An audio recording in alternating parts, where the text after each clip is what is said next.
সকাল বন্ধুরা। আর আজকে 26শে ডিসেম্বর। আজ আপনাদের একটা নতুন জায়গাতে নিয়ে যাব।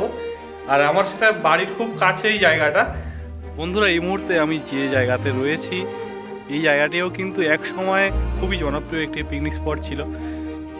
তো এখানে নদীর পাড়গুলো এতটাই ক্ষতিগ্রস্ত হয়ে গিয়েছে, যার কারণে কিন্তু এখন এই জায়গাগুলোতে পিকনিকের পরিমাণটা অনেক কমে গিয়েছে। আর যদিও আজকে রবিবার নয়, সপ্তাহের মাঝামাঝি, আজকে মঙ্গলবার, রবিবার বা এমনি যে বিশেষ করে ছুটির দিনগুলো থাকে, এখানেও কিন্তু পিকনিক করতে অনেক মানুষই আসেন। এখানে নদীর ধার ভালোবাসে না এমন মানুষ মনে হয় নেই। নদীর পাড়ে পিকনিক করতে সকলেরই ভালো লাগে, কিন্তু এখানকার পাড়গুলো ক্ষতিগ্রস্ত হলেও এখানে এমন কিছু জায়গা রয়েছে যেখানে আপনারা খুব অল্প মূল্য পেমেন্ট করে আপনারা কিন্তু সমস্ত ধরনের সুবিধার সঙ্গে পিকনিক সেরে ফেলতে পারেন।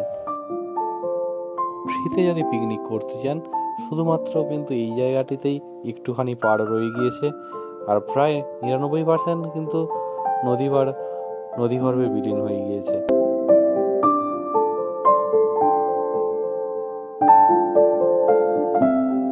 তো এখন জোয়ারের সময়, তো এক ভাই এসছে বাড়ির যে আমাদের নিত্য পুজোতে গঙ্গা জল লেগে থাকে, সেই গঙ্গা জল সংগ্রহ করতে। দেখতে পাচ্ছেন এই পাড়গুলো কীভাবে ক্ষতিগ্রস্ত হয়েছে, শুধুমাত্র রাস্তাটুকুই খালি ভাঙতে বাকি রয়েছে। এখানে কিন্তু বিভিন্ন ধরনের হোটেল রয়েছে। আর এটা হোটেল রাজহংস, একটি স্টার ক্যাটাগরির হোটেল। তো বুঝতেই পারছেন, স্টার ক্যাটাগরির হোটেল মানে এখানে চার্জও সেরকম স্টার কোয়ালিটিরই হবে। তো এখানে কিন্তু বিভিন্ন ধরনের অনুষ্ঠান হয়ে থাকে, সে যে কোনো ধরনের বার্থডে সেলিব্রেশন থেকে শুরু করে বিয়ে বাড়ি বা প্রভৃতি। আর এই রাজহংস হোটেল কিন্তু তারা নিজেরা সংরক্ষণ করে রেখেছে নদী পাড়ের এই জায়গাগুলো। এইগুলো তাদের নিজস্ব দখলে রয়েছে।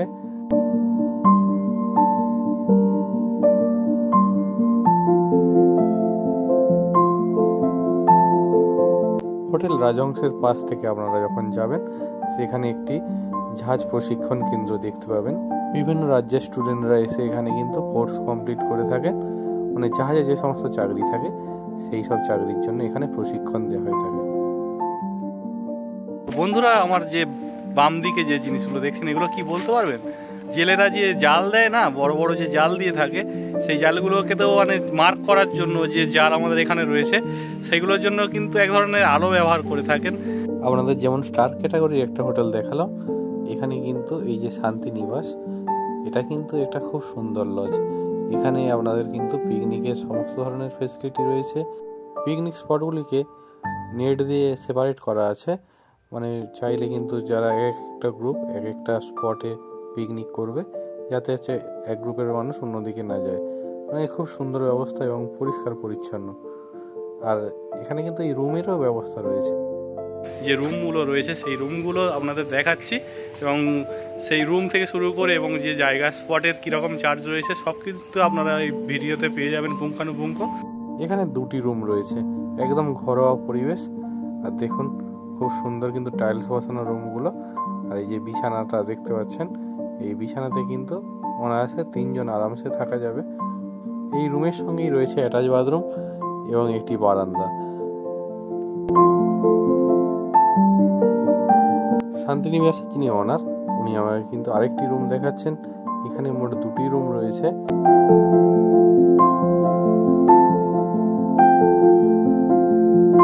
তো দাদা গেট খুলছেন, আর সেই ফাঁকে আমি এই দিকটা দেখছি, যেখানে দেখুন ডেকোরেটার্সের সমস্ত জিনিস কিন্তু এখানে রয়েছে। চেয়ার টেবিল বাসনপত্র ছাড়াও এখানে কিন্তু মিনারেল ওয়াটার এবং গ্যাস সিলিন্ডারও আপনারা পেয়ে যাবেন। দেখতে দেখতে আরেকটি রুমে প্রবেশ করেছি। দেখুন এখানে কিন্তু স্টিলের খাট রয়েছে। আর বিছানাটা সত্যি অনেকটাই বড়, একটা আলনা, একটা ডাইনিং টেবিল এবং অবশ্যই রয়েছে সঙ্গে অ্যাটাচ বাথরুম।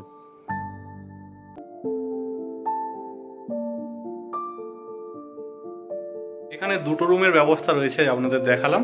আর প্রত্যেকটা রুমেই কিন্তু অ্যাটাচ বাথরুম সিস্টেম।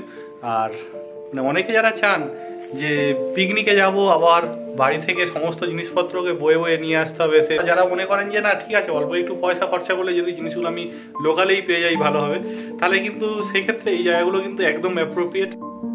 দুটো যে রুম দেখলেন, ওই দুটো রুমের সঙ্গে কিন্তু প্যাকেজের মধ্যে অ্যাটাচড রয়েছে 1 নম্বর এবং 2 নম্বর স্পটটি। খুব পরিষ্কার পরিচ্ছন্ন স্পট এবং বেশ অনেকটা জায়গা। শান্তিনিবাস লজের যে অনার, ওনাকে পেয়ে গিয়েছি। আর ওনার কাছ থেকে যেটুকু বুঝলাম, 1 নম্বর এবং 2 নম্বর যে স্পট দেখলেন, ওই দুটো স্পট কিন্তু আপনার রুমের সঙ্গেই প্যাকেজে রয়েছে। আর আপনারা চাইলে একটা ছেড়ে দুটো স্পটও নিতে পারেন। এখানে মোট ওই রকম 4টি স্পট রয়েছে, যেগুলোতে আপনারা রান্না, অথবা আপনারা যদি মনে করেন একটাতে রান্না করবেন, আপনাদের ক্যান্ডিডেট অনেক রয়েছে, অন্যটাতে বাচ্চারা খেলাধুলা করবে, সেই অনুযায়ীও কিন্তু আপনারা বুক করতে পারেন। একটা স্পট, রুম, বাসনপত্র, টেবিল, চেয়ার এইগুলো নিয়ে টোটাল 4000 টাকার মতো আমরা 40 থেকে 50 জন হলে ওটা ভাড়া হয়, একটা প্যাকেজ করা থাকে। এছাড়া যদি 20 জন বা 25 জনের মধ্যে হয়, সেক্ষেত্রে 3500 টাকা ভাড়া। ওটার সময় মানে টোটাল আমরা বাসনপত্র বা চেয়ার, টেবিল, রুম, স্পট এগুলো নিয়ে টোটাল ভাড়া নেওয়া হয়। এছাড়া যদি রুম না থাকে, সেক্ষেত্রে যদি স্পট নেন, সেক্ষেত্রে এসে মোটামুটি ওইভাবে কন্ট্যাক্ট করবেন। বাসনপত্র, টেবিল, চেয়ার যদি লাগে, সেক্ষেত্রেও আমরা সব ব্যবস্থা করে দিতে পারবো।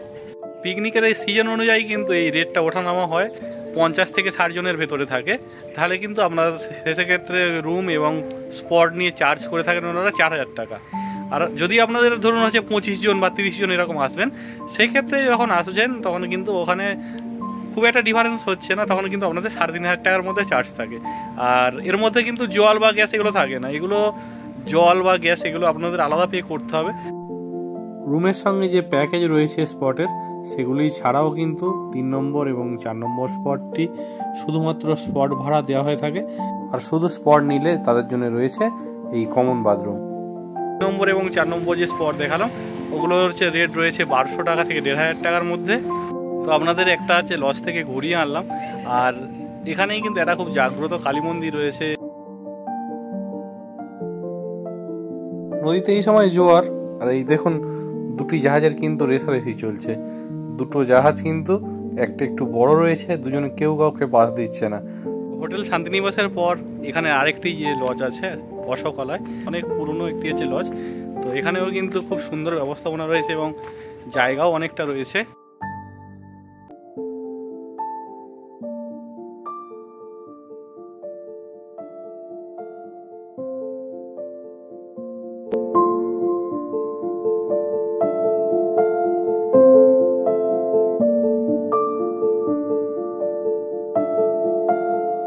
পিকনিকের বিশেষ দিন এবং ছুটির দিন হলে কিন্তু জায়গাটি লাইট এবং অন্যান্য ডেকোরেশনের দ্বারা কিন্তু খুব সুন্দর সুসজ্জিত থাকে। বিশাল বড় এরিয়া, প্রায় 500 জনের মতো কিন্তু এখানে পিকনিক করতে পারবে। মানে 500 জন মানুষ পিকনিক করার সুযোগ সুবিধা রয়েছে।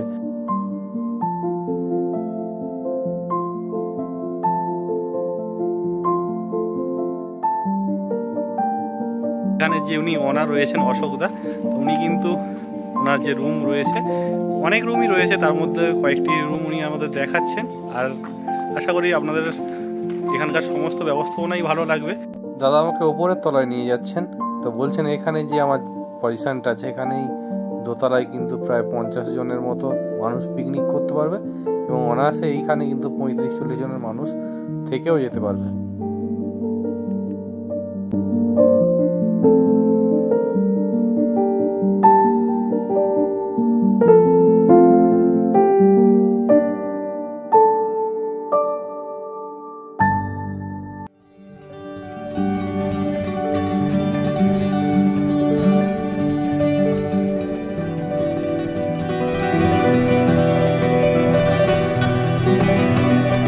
অশোকালয়ের একটা যে বেড দেখতে পাচ্ছি, এই বেডটার যদি নাম গিনিজ বুকে মনে হয় চলে যেতে পারে, এত বড় হচ্ছে বেড আমি দেখিনি আগে। দেখুন এই বেডটা এখান থেকে শুরু, মানে প্রায় দেখলে হচ্ছে আমার যেটা অনুমান 7 ফুট বা হচ্ছে 15 ফুট বা তারও বেশি, হ্যাঁ প্রায় 17 ফুট লম্বা এই বেডটি। আর এদিকেও কিন্তু একটা ছোট খাট দেওয়া রয়েছে। আর এখানকার এই হচ্ছে বাথরুম।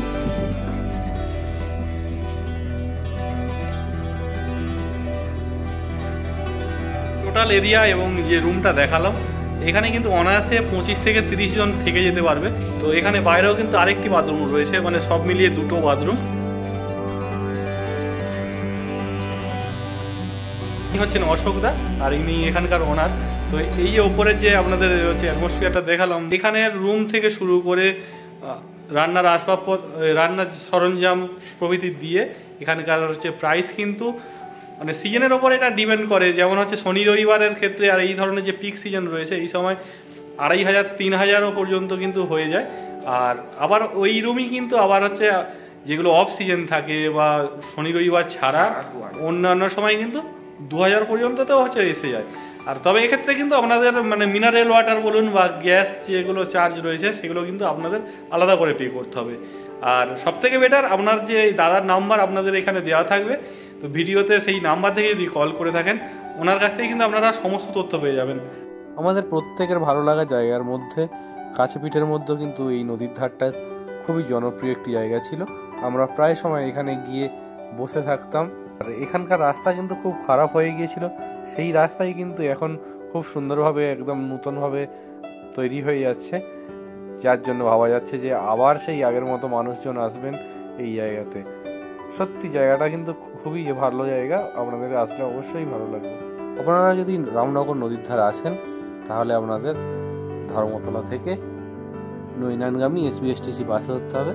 এছাড়াও আপনারা ডায়মন্ড হারবার রোডে যে কোনো বাস ধরে সরিষা আশ্রমে এসে 1 নম্বর সেক্টরের বাস ধরে নৈনানে নামুন। আর নৈনান থেকে খুব স্বল্প দূরত্ব রয়েছে এই রামনগর নদীর ধার। এছাড়াও আপনারা ডায়মন্ড হারবারে চলে আসতে পারেন ট্রেনে করে, ওখান থেকে আপনারা ফলতা 1 নম্বর সেক্টরের বাস পাবেন, যে বাস ধরে আপনারা নেমে পড়বেন নৈনানে। যারা বড় গাড়ি নিয়ে পিকনিকে আসবেন ভাবছেন তারা কিন্তু নৈনান মোড় পেরিয়ে চলে আসবেন 4 নম্বরে। 4 নম্বরে এসে